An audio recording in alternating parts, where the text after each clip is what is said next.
And that's how you do it. Da da da da. What's my good cheer? Welcome everybody.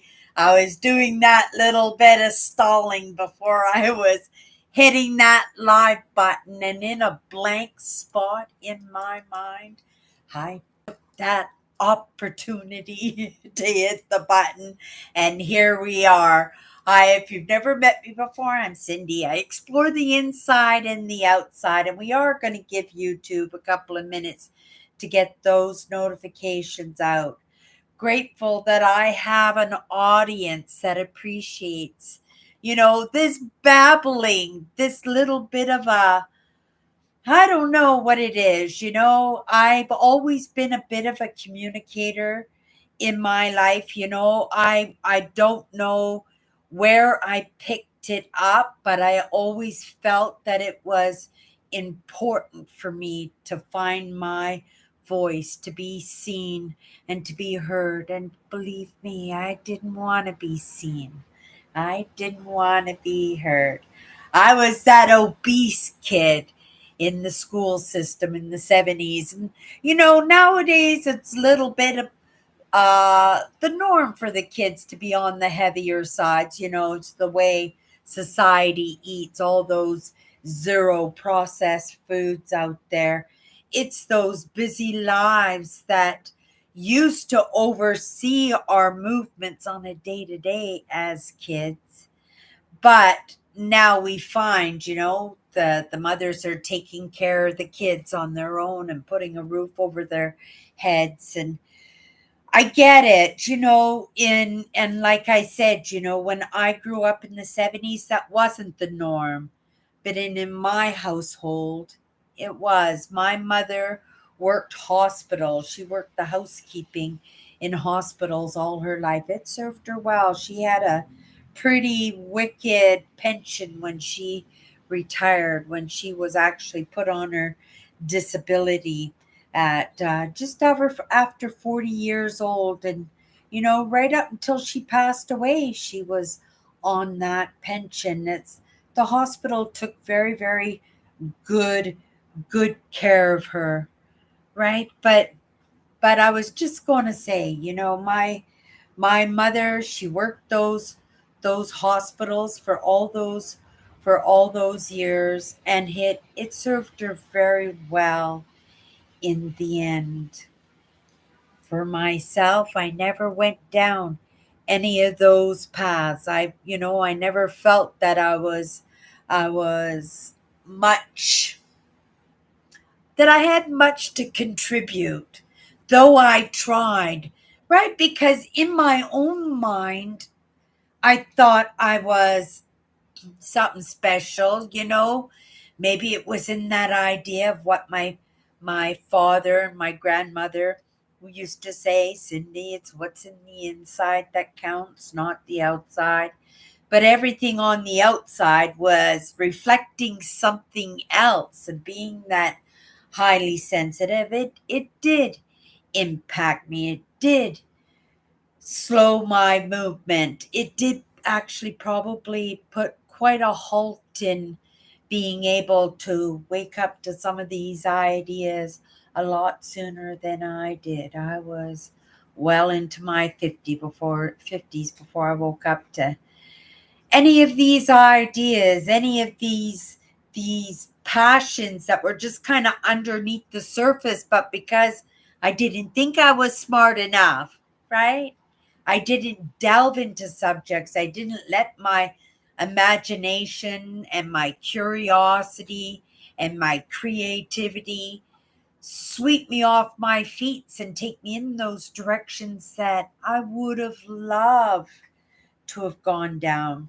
But because it wasn't nurtured in me when those small talents or interests surfaced, a lot of times, like I said, my mother was the supporter, main supporter in my family. My father had great jobs. He was a commercial fisherman, and in between the seasons of fishing, he had his cabin. He was driving cabs. My Both my parents made good money, but right? In those limiting beliefs and in those ways that we cope with what we have to cope with, we find those comforts, right? And my dad's poison, right, and comfort was gambling. And I get it. I understand it because I fell into that same. I was going to say trap, but I don't think it's a trap. It's like a lifeline in the moment. In the moment, it's something to take our focus away from what we have to deal with or what we're feeling or what we don't wanna feel, right? But in those days in the 70s, the mothers were just starting. Women's liberation was starting to be a focus, and the women thought they could do it all, right? After centuries and thousands of years being partnered with the men to, right, have these ideas that they could do it all on their own. But it's in our choices and it's in those stumbles and those failures and in those mistakes we can find ways to do things better. We can recognize when we've made a mistake and we can try again, or we can pivot and do something completely different. We can look at better solutions because we can see the possibilities and the good things that come out of these things, right? And even though it wasn't 100% perfect, there were things in there that might have been, right? So these things had to be taken into consideration, but these are in the failings of our movement, and in our choices that dictate our evolution, right? Dictate our evolution. And so going back to that, I'm looking at my own evolution. I'm looking at coming in to the game so late, right? That I'm giving it a shot anyway, that I'm allowing myself to be seen. I'm encouraging myself to be seen, to be heard, right? Again, I have that fat girl mentality about me. I don't want to be seen. I want to kind of be off in a corner somewheres. But nothing is ever put back on track. Nothing is ever resolved from hiding off in a corner. Nothing's ever discovered without those experiences, those hiccups, those failures, and those retries. So you show up. You show up just the best that you can. Understand that you're creating the best human being you possibly can. And we're going to make mistakes along the way, right? And we can't beat ourselves up in what we don't get and what we don't understand because we're all learning at a different pace. We all came into this at a different time in the game, right? A different slot in there. And coming in, we've all had different lessons. And in those small opportunities where we can make choices, we got to make those choices. And some of us made great choices, and some of us didn't make such great choices. And some of us made a combination of the both, right? And some of us didn't make any choices at all, right? And just kind of moved through these times without realizing that we were having a time, to put it like that. So today, I was just piddling around the house, getting some of these chores done, doing a little bit of forward um, visioning for my life, like a vision board, just kind of thinking, what do I want for myself? I have these goals and I have these ambitions and dreams that I'm moving towards this year. But is it time now to take a further look down the road and to also take a look presently to make sure that, I'm feeling that that's still the direction that I want to go in? Or do I want to try something else? Or am I waiting for the shoe to drop? Right? And getting that 180 or that 360 in my life, and then just riding those waves or dealing with in the moment, right? Whatever I have to deal with, still with that moving forward kind of mentality, and, right, optimistically, a few tools on my belt, right, to better navigate whatever I have to navigate, right? Okay, you guys, we are going on to our 44th word this week. Last week we had truth as our 43rd word. It was a toughie, but it was much needed. And I think easily, if we were going to do a second word again, I would be open to that. I'm sure we're going to talk about it more down the road.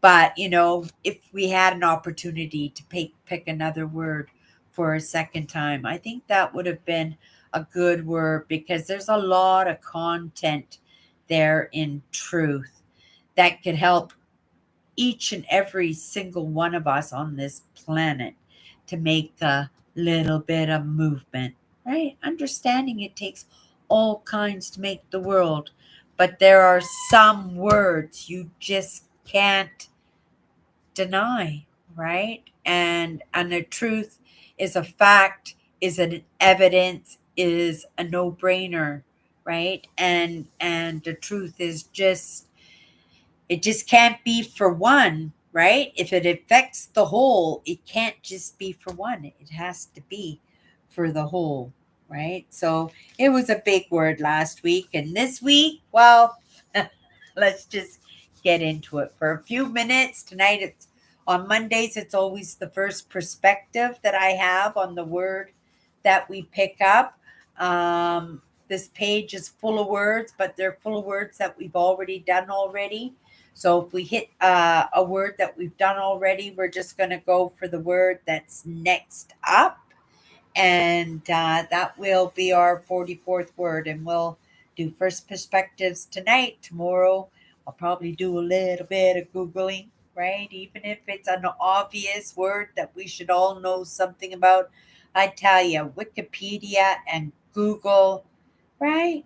The things that you learn, and the things that you learn that you've never learned, right? You didn't even know about it. And that's how it starts, just picking up something along the way. It's just like Hansel and Gretel, just picking up those little breadcrumbs along the way. You don't want it to lead to a witch's oven, right? But lead you to the beach, and right. I'm only saying that because I've been looking at beaches and lakes today. I'm working on my trip. I've been looking at finalizing my camping spot. So I've been looking at different campsites within the campgrounds that I've chosen. 11 provincial parks and one Herkimer Diamond New York adventure for a couple of days.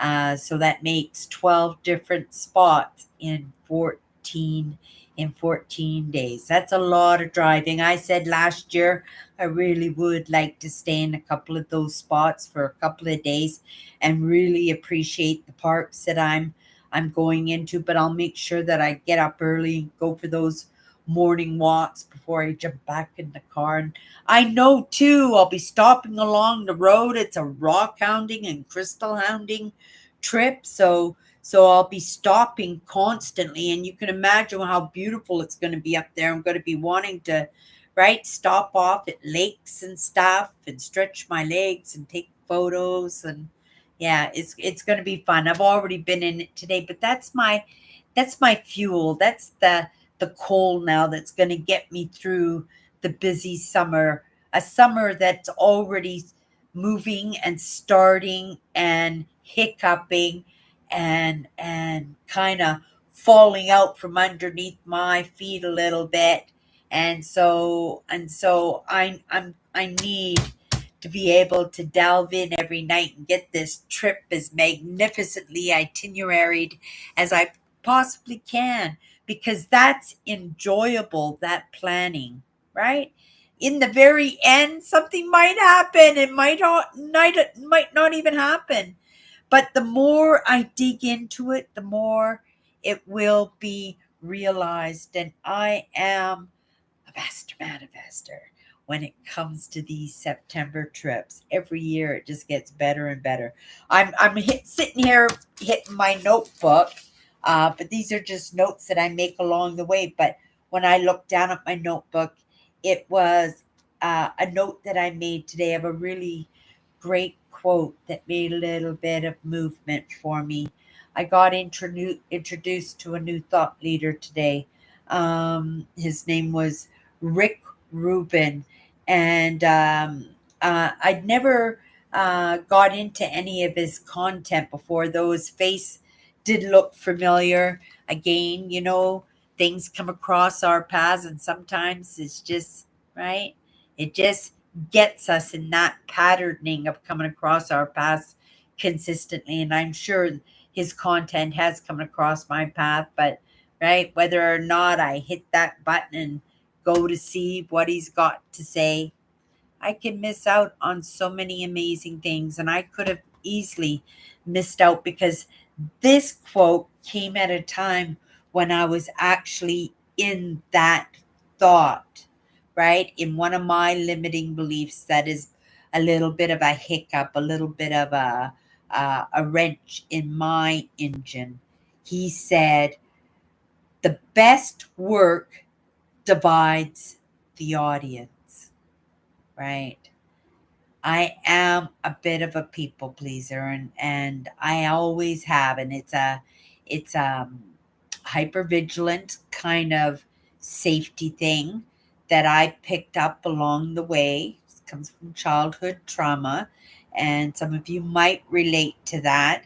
But there are things in my life that do trigger me, and an avoid being triggered to be able to move in my life with a sense of balance. I tend to people please. I tend to read the energy and adjust my movement, right, to accommodate or to appease or peace keep, or right. And I am a lot better than what I was, but I am not big on turning the other cheek, because I do believe sometimes that we do that too much, and it allows somebody or something to go off and just do that to somebody else when, right, they know they're getting away with it. So this guy said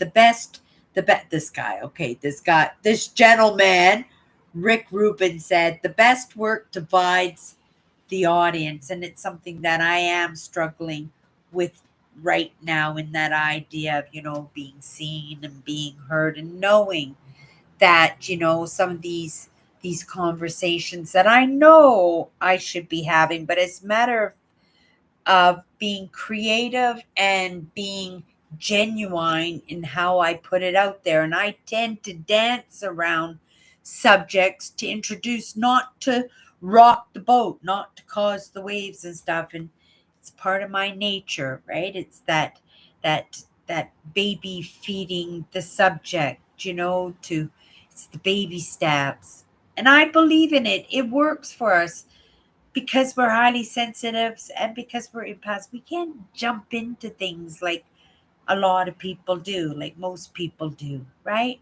Because when we jump into the mix like that, when somebody jumps around the corner, right, it makes us want to put those walls up. It freaks us out. It right? We don't like surprises. We like to have a sense of what's coming next. And we know that's not always possible, but we minimalize that in our people pleasing, right? We minimalize that in the peacekeeping and buffering all the sharp corners and things that might tick others off. It's just it's just how we move, and it's something that I do struggle in because I don't want to rock that boat. I don't want to. Right, I don't want to divide the audience. I don't want people who've been following my content for 10 years, people I've over those 10 years that I've become friends with, that I'm just going to, right? Spew my thing, which I have always done, and I am grateful they have gone along for the ride for as long as they have. But oh my goodness, right? Some of these subjects that I feel the call to pull into, that I believe that we desperately need, that I desperately need. And if I can show by the evidence and what I bring to the table that it works, right? That possibly others might take on that challenge for themselves in their own unique and creative way with their own set of limiting beliefs, right? And also at the same time, a lot of those ways that you cope that are so much better than some of those ways that we cope in the moment, right? That aren't good for us, right? I understand. Pink ice donuts, sprinkles, I get it, but I don't get it. But maybe you get it, right? And because I show up fresh like a loaf of bread, because we have these conversations, right? Even though I'm not always comfortable with them, I have to take that chance, right? That I will divide, because the best work divides the audience, right? Right? I want to be the best. I want to be the best human being I possibly can.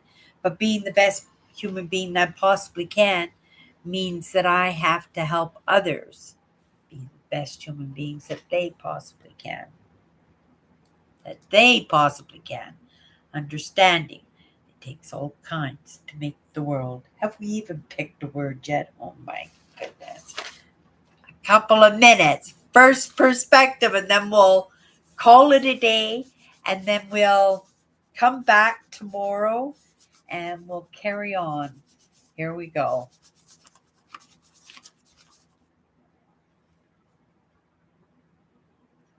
Oh my goodness. Our word number 44, you guys. Wow. Isn't that an interesting word that we got this week? Because you know what?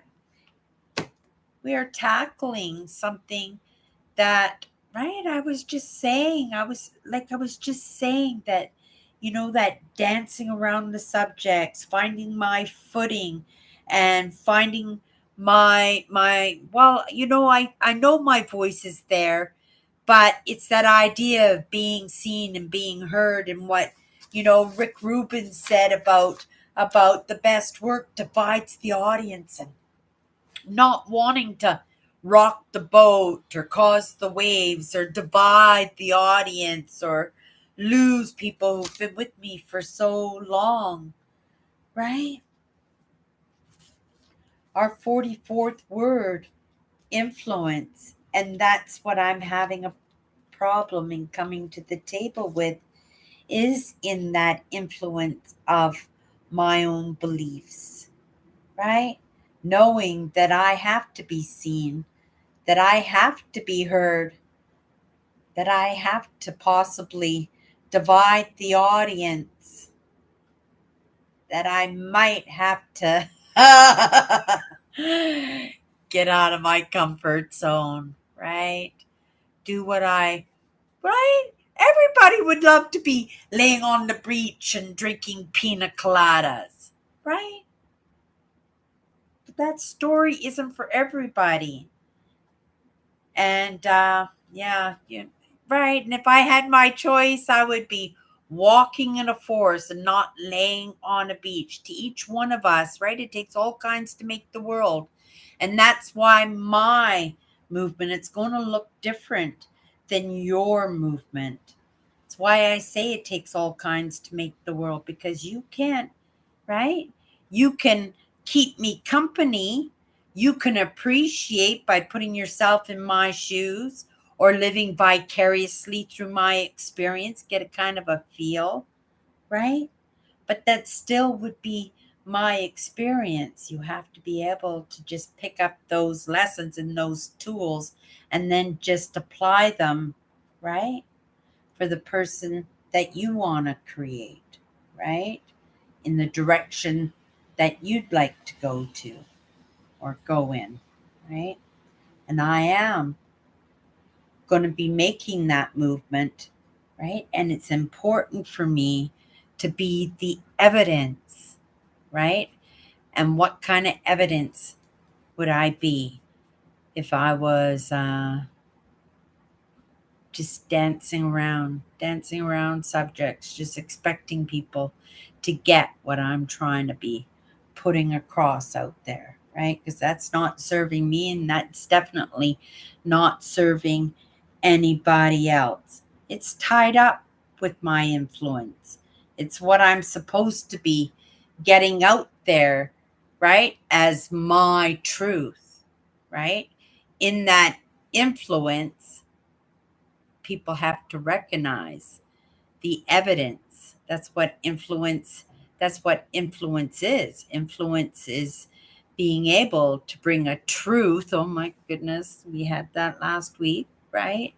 Our truth and our beliefs, and be able to have that connect with others. And that's how we connect with others, and that's how others connect with us. We got this word influence this week, you guys. Right? Influence in a in a definition, and we'll go into the definitions tomorrow. But there is a difference. There's all kinds of ways that we can impact people, right? Like I said, I'd love to be the evidence that it can be done, right? That's one way of being an influence. Then there's manipulation, right? Where you